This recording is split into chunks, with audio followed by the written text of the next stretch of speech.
Hello friends, आपका स्वागत है आपके अपने चैनल पीएमसी मध्य प्रदेश में। तो आज हम बात करते हैं 3D वर्ड की। 3D वर्ड क्या है? अगर आप स्पिरिचुअल जर्नी में हो, बात 3D वर्ड की ना हो तो ऐसा तो हो ही नहीं सकता। तो जैसे ये मान लीजिए आप बहुत पूजा पाठ कर रहे हैं, मंत्र जाप कर रहे हैं, चालीसा कर रहे हैं, टाइम से मंदिर जा रहे हैं, हवन कर रहे हैं, मगर इस 3D वर्ड में फंसे हैं। तो आपको क्या लगता है भगवान से आपकी कनेक्टिविटी हो पाएगी? बिल्कुल नहीं। अब जैसा कि मेरा एक्सपीरियंस रहा वो मैं आपको बताती हूँ। अब भगवान मुझे 3D का ज्ञान देना चाहते थे। ऐसे ही मेरा चल रहा था, बड़ा पूजा पाठ, टाइम से मंदिर जाना, वही जैसे मैंने पहले बोला है, ये सब काम करके मुझे लगता था बड़ी पुजारन हूँ मैं। लेकिन मैं फंसी थी 3D वर्ड में। तो उन्होंने मेरी स्पिरिचुअल अवेकनिंग स्टार्ट की। स्पिरिचुअल अवेकनिंग मतलब जागृति। अब आप सोच रहे होंगे कि ये स्पिरिचुअल अवेकनिंग क्या होता है, ये जागृति क्या होता है। तो देखिए, ये वीडियो आप अच्छे से समझिए, आपको अच्छे से समझ में आएगा कि ये स्पिरिचुअल अवेकनिंग क्या होती है, जागृति क्या होती है। तो मेरी स्पिरिचुअल अवेकनिंग ट्विन फ्लेम के जरिए हुई थी। मेरी आध्यात्मिक यात्रा जो शुरू हुई थी वो ट्विन फ्लेम के जरिए स्टार्ट हुई थी। अब आप बोलेंगे ये ट्विन फ्लेम क्या होता है? तो ट्विन फ्लेम पर मैं एक अलग से इस टॉपिक पर अलग से वीडियो बनाऊंगी, फिर कभी बात करेंगे इस टॉपिक पर। अब इतनी पूजा पाठ और इन सब करने के बाद तो भगवान ने सोचा अब इनको अपने स्कूल, अपनी पाठशाला में शामिल करना ही पड़ेगा। तो भगवान की पाठशाला क्या होती है? 3D से बाहर आना, है ना। और वो अपने भक्तों को, अवगुणों को तो रहने नहीं देते हैं। आपने बहुत सुना होगा, इतनी पूजा पाठ करते हैं और इतने ज़्यादा परेशान हैं कि जिसकी कोई हद नहीं है। ऐसे सुना होगा कि जो भाई जितनी ज़्यादा पूजा पाठ करता है ना, वो उतना ही परेशान रहता है। तो अब आप लोग को ये बात भी समझ में आएगी कि जो लोग ज़्यादा पूजा पाठ करते हैं वो अपनी लाइफ में इतने परेशान क्यों होते हैं।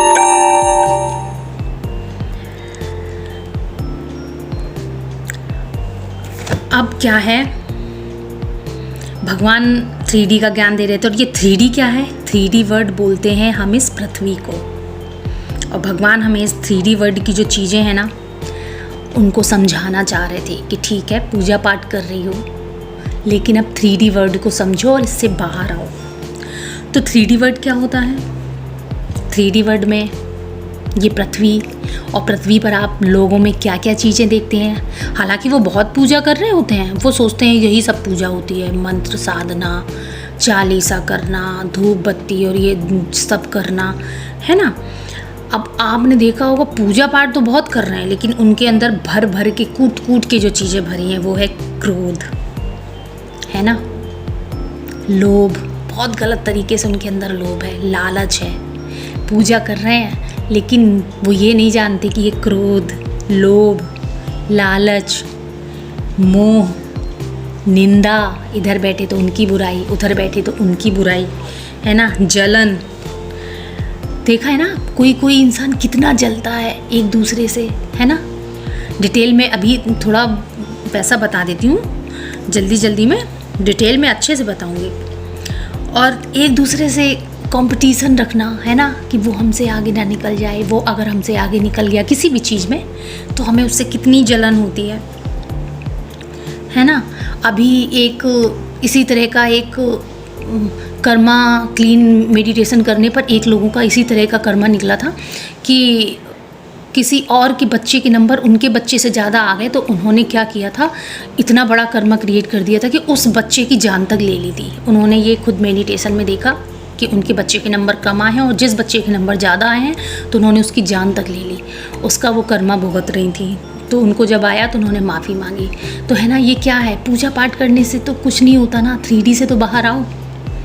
और लो वाइब्रेशन चीज़ें जैसे झूठ बोल जाना, बहुत पूजा पाठ कर रहे हैं, बहुत इधर ये तीर्थ वो तीर्थ, और मौका पड़ते ही झूठ बोल दिया, फंसा दिया किसी को भी झूठ बोलकर। क्या लगता है ये तीर्थ क्या शुभ फल देंगे? बिल्कुल भी नहीं। और ऐसे बहुत लोग मतलब देखे होंगे, बहुत पूजा पाठ करते हैं, लेकिन ये जो ओल्ड बिलीफ सिस्टम होते हैं ना, जैसे बिल्ली रास्ता काट गई, अरे अब मत निकलना अभी, है ना, छींक हो गई, अब थोड़ा सा रुक जाओ, पानी पी लो तब कहीं जाना, अब सुकून हो जाएगा। तो ये सब क्या है? ये 3D की चीज़ें हैं, है ना, बदले की भावना रखना, ये सारी 3D वर्ल्ड की चीज़ें हैं। तो आप ये सोचिए, अगर आप इस 3D वर्ल्ड में फंसे हुए हैं तो क्या आपकी कनेक्टिविटी ईश्वर से होगी? बिल्कुल भी नहीं, है ना। तो जब भगवान से दोस्ती करनी है ना, तो उसके जैसा प्योर होना पड़ेगा ना, बिल्कुल शुद्ध पवित्र, है ना। और जब तक आप इन 3D वर्ड से बाहर नहीं आ जाते, तब तक आपके टेस्ट होते रहेंगे। क्यों? क्योंकि भगवान ने आपको सिलेक्ट कर लिया है कि चलो आ जाओ, अब अच्छे से तुमको अपनी भक्ति में रंगते हैं, अब 3D वर्ड से हम तुमको बाहर करेंगे, तुमने बहुत पूजा पाठ कर लिया, आओ अब थोड़ा 3D का भी ज्ञान ले लेते हैं, है ना। और जब तक आप 3D से बाहर नहीं आ जाते, यूनिवर्स को बहुत अच्छे से निकालना आता है, वो तब तक मतलब आपकी पिटाई लगाता रहेगा ना, जब तक आप ये 3D से बिल्कुल पूरी तरीके से बाहर नहीं आ जाएंगे। और फिर स्टार्ट होगी आपकी अवेकनिंग, मतलब स्पिरिचुअल अवेकनिंग, है ना। और इसके साथ साथ जब भगवान 3D से निकालता है ना, जब इन सब तो वो अलग अलग की सिचुएशन क्रिएट करता है। उस टाइम पे लाइफ में इतनी ज़्यादा प्रॉब्लम्स आती हैं, उसको हम ये भी बोल सकते हैं dark night of the soul. Life में होगी कार्मिक की एंट्री। अब इसी टाइम पर आपकी लाइफ में कार्मिक जी भी आएंगे, वो भी अपना रोल अदा करेंगे। अब ये कार्मिक क्या होते हैं, कार्मिक पर मैं आपको अलग से डिटेल में बताऊंगी, है ना।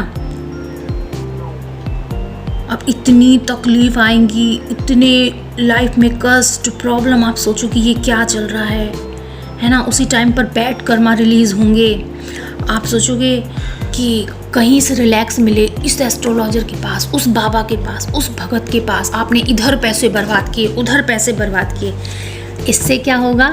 होने वाला कुछ नहीं है, पर आपको ये एक्सपीरियंस आगे चल के ज़रूर हो जाएगा कि इनसे कुछ भी होने वाला नहीं है ना। ये भगवान अभी आपको पढ़ाई करवा रहा है कि 3D से बाहर आइए, अगर कनेक्टिविटी मुझसे करनी है तो। मेरी लाइफ में भी डार्क नाइट आई। मेरी लाइफ में जब dark night of the soul आई, तब वो टाइम था 2014 से स्टार्ट हुई थी और पूरी टोटली 2018 तक चली थी, बहुत डेंजरस वाली।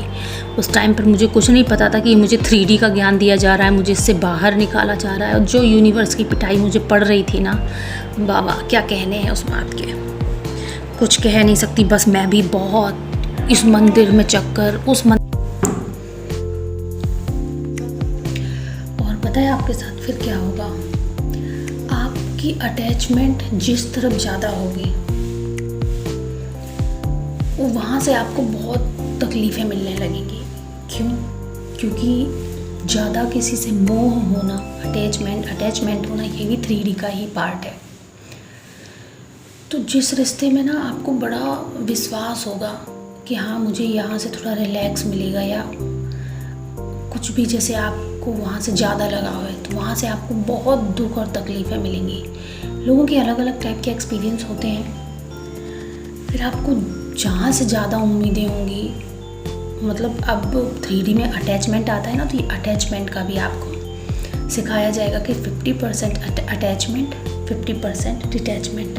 तो आपको वहाँ से इतना बड़ा झटका लगेगा ना, उस जगह से जहाँ से आपने बहुत उम्मीद लगा रखी होंगी, तब लगेगा आपको सोल सॉफ्ट, है ना।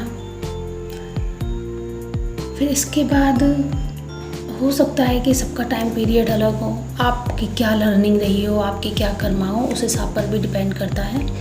फिर ये सब चीज़ें 3D का ज्ञान देते 2020 में मुझे ये सारी चीज़ें समझ में आई कि मेरे साथ क्या चल रहा था और ये 3D वर्ल्ड क्या है।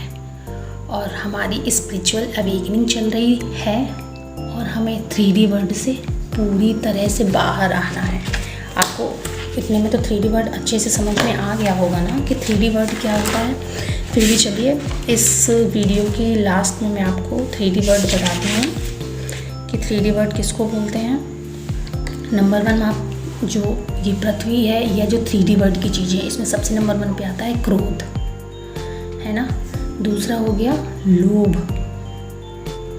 अब तक आपकी अगर अवेकनिंग चल रही होगी ये चीज़ें तो आप समझ ही गए होंगे किस तरह से आपको क्रोध को दूर किया जा रहा है, किस तरह से आपको लोभ से अलग निकाला जा रहा है। मोह, निंदा, जलन, कंपटीशन कि कोई भी सामने वाला मुझसे किसी भी चीज़ में आगे ना निकल जाए, वो अगर जैसे वो किसी चीज़ में प्रोग्रेस कर रहा है तो हमें देख के जलन हो रही है।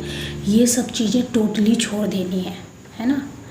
बदले की भावना, छोटी सी भी बात हो गई माफ़ नहीं कर पा रहे हैं, ऐसा कह दिया मुझसे, ऐसा बोल दिया मुझसे, ये सब चीज़ें तो बिल्कुल ही अवॉइड करनी है कि क्या किसने कह दिया, क्यों कह दिया, है ना। तो जहाँ तक है मेरा सवाल कि आपको 3D वर्ल्ड समझ में आ गया होगा, है ना, कि अब आपको क्या है इस 3D वर्ल्ड से बाहर आना है। ये जितनी भी ये पृथ्वी की लो वाइब्रेशनल चीज़ें हैं ना, इनसे बिल्कुल टोटली अपना रिश्ता ख़त्म कर दीजिए। और जिस चीज़ में जैसे आप अटके रह जाएंगे ना तो उस जगह से आपके टेस्ट होंगे, आपको सिखाया जाएगा कि ये चीज़ गलत है, इसको छोड़िए। और जब तक आप उस चीज़ को, गलत चीज़ को छोड़ नहीं देंगे तब तक ये टेस्ट आपके चलते रहेंगे। तो लास्ट का वही जो हमेशा की तरह बोलूँगी कि ध्यान से जुड़िए, ध्यान करिए, कर्म क्षमा ध्यान करिए। जहाँ से भी ज़्यादा प्रॉब्लम आ रही है वो इंटेंशन डालकर बैठिए मेडिटेशन में कि ये प्रॉब्लम क्यों है और उनके लिए माफ़ी मांगिए। आपको हर चीज़ से रिलैक्स मिलेगा। Thank you so much.